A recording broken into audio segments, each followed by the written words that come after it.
There's some things in real estate that when you hear them, you don't know whether to laugh or cry. So this is one of these things that just came up last week. So last week, in multiple different locations and multiple different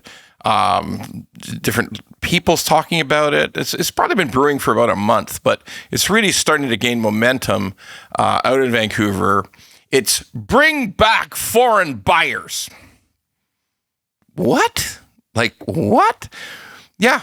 The condo developers, because just like in Toronto, condo development has come screeching to a halt in British Columbia, and particularly in Vancouver and surrounding area.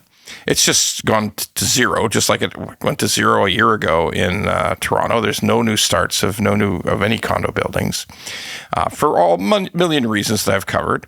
But in Vancouver, they feel the correct answer is remove the national foreign buyers ban, and let's get some foreigners buying condos again, and they'll swoop into Vancouver and they'll buy a whole building's worth of condos, put down deposits, so we can start building again.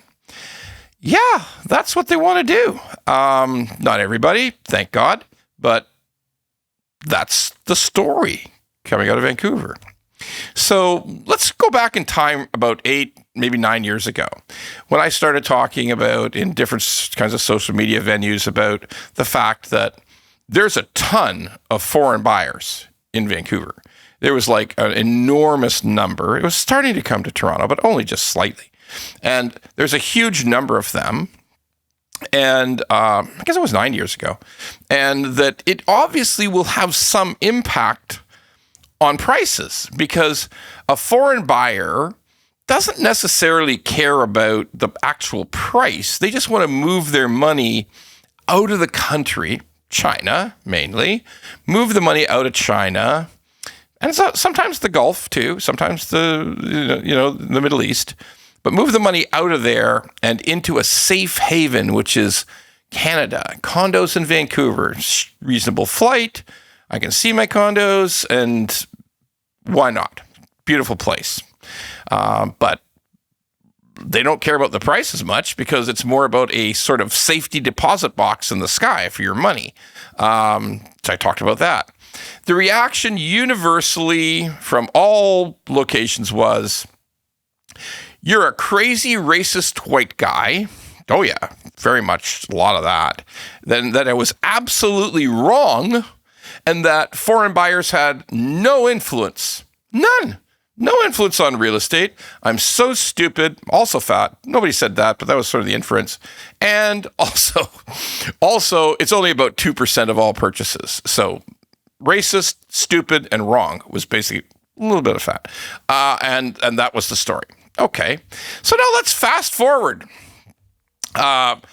When British Columbia as a province actually brought in some severe restrictions on foreign purchase of real estate, suddenly the prices in Toronto started to rocket, because all kinds of people, foreign buyers from other countries, said, well, we can't buy in Vancouver. Let's go here in Ontario and we'll buy here. So eventually we had to bring in a foreign buyer ban in Ontario.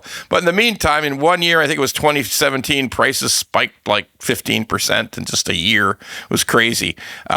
So clearly, there were foreign buyers. It was more than 2%. Like, it was absolutely more than 2%. And they obviously did move prices up. That's just the way it worked. So what's going on now? We got people who are saying, you know what? The way to fix a stalled condo market, a flat, just terrible condo market, bring back the foreign buyers.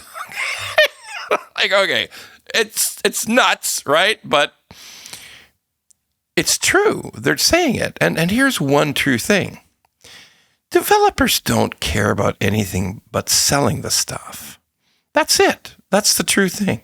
Just let me build some of these condos, sell the shit out of them, and make some money. That's all. That's why I'm here.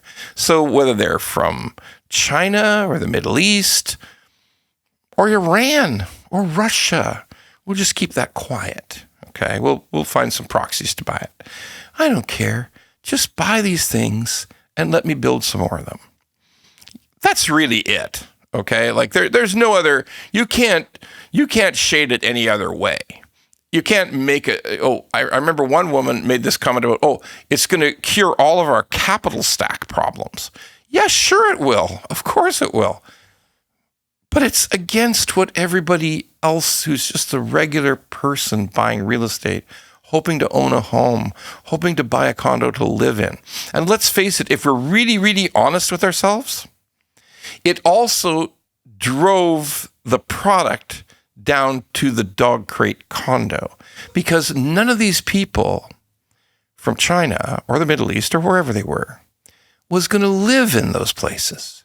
They didn't care how terrible it was. They didn't care there wasn't enough elevators. They didn't care it was a terrible layout. They didn't care it was a dog crate. They're never going to live there. Let's just see if we can find some people to pay rent. They didn't care about any of the stuff that real people who have to live in the units cares about. They couldn't give a damn. So is that what we want? Is that ultimately what we want, is just build these things to enrich developers? I say no. I say that's not what we want. Okay, we don't want that. Yes, there's a problem now selling condos. Yes, there's a problem right now developing condos. But can we please find another way? Can we think about, because let's face it, those people from those other countries, they're actually fine with the idea that we started building tube hotels, that instead of having a dog crate condo, we just put in like a huge drawer where you could pull yourself in at night and sleep in that, okay? And there's like a communal kitchen. I mean, they could care less as long as they can store their money and make some money at it. We don't want, let's just agree, we don't want that. We don't want that. So I'm fine with the foreign buyers ban. Let's just build better stuff for Canadians. Let's just realize that we went down a road of a massive mistake in the dog crate condos. We made errors. And I don't even want to lay blame, but just admit it's a mistake. Refocus on building real estate for families, whether it's 5-story, 3-story, low-rise, even condos, even high-rise condos. But 800 square feet, please. Let's just try to do something rational for humans to live in. And then after all that solves itself, price-wise, product-wise, maybe we can let the foreign buyers back. But just bringing foreign buyers back for the sake of enriching developers is crazy.